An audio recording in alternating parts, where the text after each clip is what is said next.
The following is a presentation of KSL Sports. First and 12. A total roundup of BYU and Utah football and the expanded Big 12 Conference. Brought to you by Macy's Grocery Stores. Your hosts are Mitch Harper and Alex Kirry on KSL News Radio and the KSL Sports Zone. What is up, everyone? Hopefully you're having a fantastic Sunday. Hour number 2 off and running here on First and 12. Mitch Harper, Alex Kirry with you. And, Alex, my body is sluggish in vanilla cougar tail. You got sluggish. One. Yeah, you got one. It was tough because I did the thing where I was like, you know what? I'm going to go down and grab one. And they were all sold out. It's fine. You know why? Because vanilla is a cop-out, Mitch. All right, vanilla flavored frosting on a cougar tail. I don't know. Now, was it half and half? Was it just full vanilla, or what did you do? It was just full vanilla. Now, the announcement post was kind of confusing because they made it seem like it was half and half. Yeah, that's what I thought it was going to be. It was just half sold of their traditional maple bar, Okay. and then half was vanilla. But it was just. Honestly, it was subpar. It wasn't that great. I love how we're breaking it down.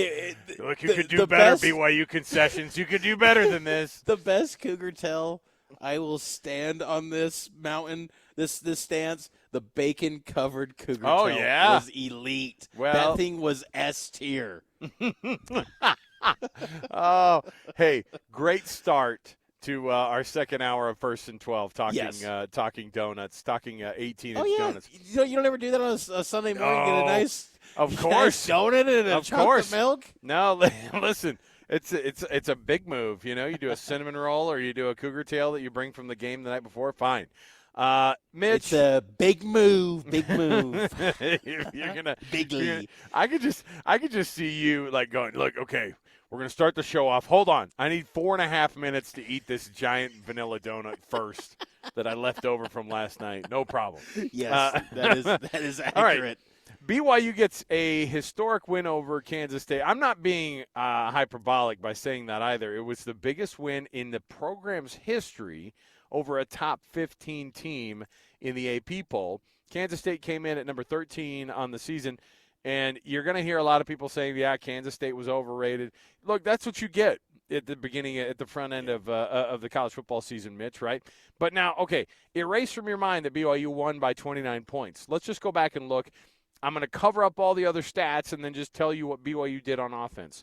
241 total yards of offense. Right there off the bat, you go, oh, it's probably a loss. Passing yards, 149. Rush yards, 92. They only go 3 for 9 on third downs on the conversions. They only ran 48 plays to Kansas State's 72. The time of possession was in favor of Kansas State. All these things are right there in front of you, and yet BYU gets a 29-point win. I've never seen such a disparity, Mitch, from points to yards from the offense. And I'm not saying that the offense is like anemic or anything. It's just exactly what was put out in front of them. They had the defense creating 3 turnovers that turned into scores on each one of them. One was a scoop and score, and then the other 2 turned into quick touchdowns for BYU. All of this being said, Jake Retzlaff, an efficient 15 for 21, 149 yards, 2 touchdowns, no picks, no fumbles, 71% completion percentage, 162 is his quarterback rating.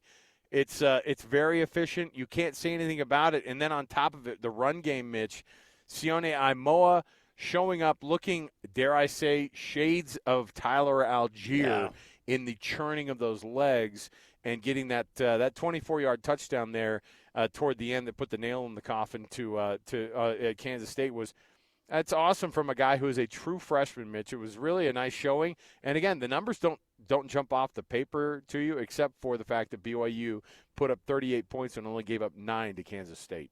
Kansas State entered the game, Alex. They had 11 consecutive games where they scored at least 28 points or more. That was the longest streak of that many points in the nation. They were putting up big numbers offensively. They score. And for BYU's defense to hold them to 9 points was huge. Because I thought after the first 2 drives, Alex, that Kansas State was going to have a field day on BYU, but then they Yeah. had to settle for field goals. And I think that was as critical as the wild swing of momentum that we saw at the end of the first half. Holding K-State to those 2 field goals was massive. So BYU tightened up when they needed to defensively. This is a really good defensive unit, and I truly believe that they are going to travel to any game, any setting, whether it's a top 15 opponent like K-State or they go on the road to face a Baylor next week or UCF down the road. BYU's defense is going to show up, and they're going to give the offense a chance to win. I mean, you win a ball game, BYU does, over a top 15 team with a running back who 4 weeks ago was the 5th string running back. Yeah. And that's just an impressive, that alone. And so any way you can get it, that's all that matters. And what's so great about this league, even though it has its flaws, we know that because who truly is the elite team, but you don't need style points. You just got to win this league, and you got to just keep stacking up those wins, keep grinding, and just get it done. And BYU, to this point, is just getting it done. And that final score is just, it registers, whoa, like, wow, how did BYU pull this off? And they're going to get more attention nationally because I think people are going to try to deep dive and figure out what's going on out here. But Jay Hill, this defense is really good, and the offense is finding sources of production that people didn't expect coming into the year. Our colleague on KSL 5 Television, Sam Farnsworth, tweeted this out after the game. I don't know if you saw the picture of it. It was Jake Retzlaff standing kind of in front of the student section. Yeah. And the question was, and I'll pose it to you, Mitch. It was like, hey, Cougar Nation, are you convinced now, or does this solidify what Jake Retzlaff is for you? Because you're still going to get people who go, yeah, but, because the numbers weren't, like I said, popping off of the page at you. But this guy's not making the mistakes that we even saw even last week. And you see the games that he's had, touchdowns with no mistakes. It's really this week. You saw the first game of the season that he had no interceptions, no fumbles. But even like last week, the interception didn't really matter. The bad game that he had, quote unquote, the guy's got 9 touchdowns and 3 picks on the season, Mitch. He's extremely efficient right now. And his quarterback rating, I know, I mean, I don't love, leaning on this all the time, but at the very least it shows you that a guy is being productive and taking care of the football. And, of course, you heard, Kalani Sitake last hour talking about that exact thing. He's like, well, okay, what did Jake do? All right, yeah, hey, look, he took care of the football. And he threw 2 touchdowns. Like, think about how big of a swing that was when he threw that touchdown pass to Chase Roberts in the second quarter to go into the half at 17-6. Like, what a phenomenal, way for them to end that half. I've never seen a turnaround like that in a game that quickly. Jake he showed a great feel of capitalizing on those momentum swings, taking the shots, but he played within the offense. And I thought Kalani hit it best that, he did a nice job managing the offense. In some respects, he's a game manager. He's got the ability to have some explosive plays, but he also, among those 6 incompletions, there were a couple drops, but there were also some poorly thrown balls that were a little bit inaccurate for wide open targets. But you're gonna get a mixed bag at pretty much every game with Retzlaff. But if he's not throwing picks and he's not fumbling the football, and they pick their spots selectively for him to go off on the quarterback run, I thought he had a nice game. And the passing yards, really you put an asterisk next to it because BYU had a lot of drives where they started in Kansas State territory, so there wasn't many yards to gain, but he was opportunistic when he got those chances, and he connected with Darius Lashford. He connected with Chase Roberts. So I like what Jake did, and I feel, again, that he has shut the door once again on just any talk about entertaining the idea that Bohannon should be the starter. Because I still think going into Big 12 play there was that conversation. Now, I mean, he's now 4-4 as a starter. I didn't think we'd have that conversation where we're talking about Jake Retzlaff as a 500 starter after starting 0-4. Right. Now he's 4-4. So he's had a wild turn. And honestly, like, last year was last year. Yep. And we talk about that as a starter. I mean, the guy's 4-0 this year, and frankly has had the biggest wins in his entire career, not just because they're the only wins that he's had, but I mean, think about what this looks like on paper. Think about what Kansas State does. You brought it up because what they do as a team is they come in, they usually just they like to take control of the line of scrimmage, and man, even when they were losing, like you could just tell how good that front is on defense. Oh, yeah. BYU's offensive line had a hard time keeping those guys at bay, even when the game was well at hand. And so, man, this is a really, really talented team. I thought they called a really good game too. I mean, man, it was impressive. And Jake Retzlaff is, I don't want to really label him as just the game manager, but that's what you're being asked to do right now. It's like highlight these guys. Get the ball to Chase Roberts, touchdown. Get the ball to Darius Lassiter, touchdown. I mean, these are the guys you just keep feeding, right? And then hand the ball off to these guys, that are getting the job done. It's not Miles Davis.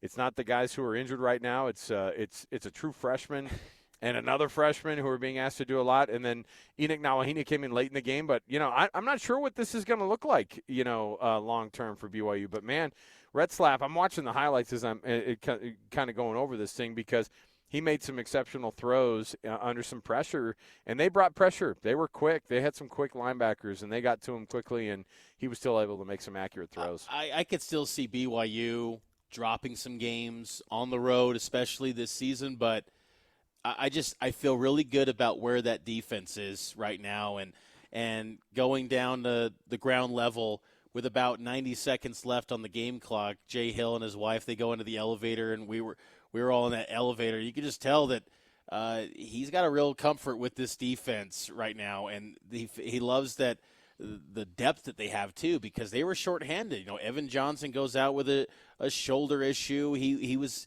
a starter for BYU in the secondary, and then they got some guys banged up in the game, but BYU's got depth at that defensive side of the ball, and even offensively too, with Sione Aimoa emerging as well. But BYU is not suddenly going to go undefeated. I think that's one thing that Cougar fans got to realize is that this being in the Big 12, you don't have to worry about chasing perfection. You just got to keep getting better every single week somehow, and hope that it works with wins. But you don't need to be perfect in this league to win it and go to the playoff. But getting this win, though, gives you a nice margin for error where, this was a game everyone thought you were going to lose. Now you got that one in your back pocket.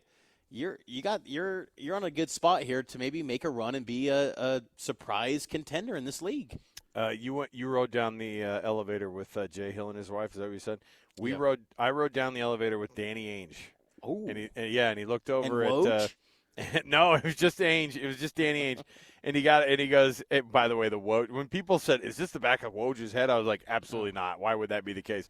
And then when it ended up being him, I was like, "Whoa, no!" But Danny Ainge goes, gets in the elevator, looks at Jake Hatch and I were on the elevator. He goes, "Well, that was a wild game." And I was like, "Yeah, at the very least, it was. It wasn't just a wild game; it was just an insane result." And man, you saw some guys coming in on the offensive line who getting their first starts, and it was. And then to see Sione Moa, like I said, I mean, that was a lot of fun. It was a ton of fun in the stadium, and it was. I don't even think BYU fans are expecting something this wild, but that's what they got. All right, we'll take a break. We'll come back. We're going to hear from Kyle Whittingham, his reaction to his Utes going 4-0 and getting their first conference win officially in the Big 12 and doing it in style on the road at Oklahoma State. And Stillwater's a tough place to play, and the Utes made it look almost easy, man. It was awesome. All right, we'll take a break. More to go. 97.5 the KSL Sports Zone and KSL News Radio. This is First and 12.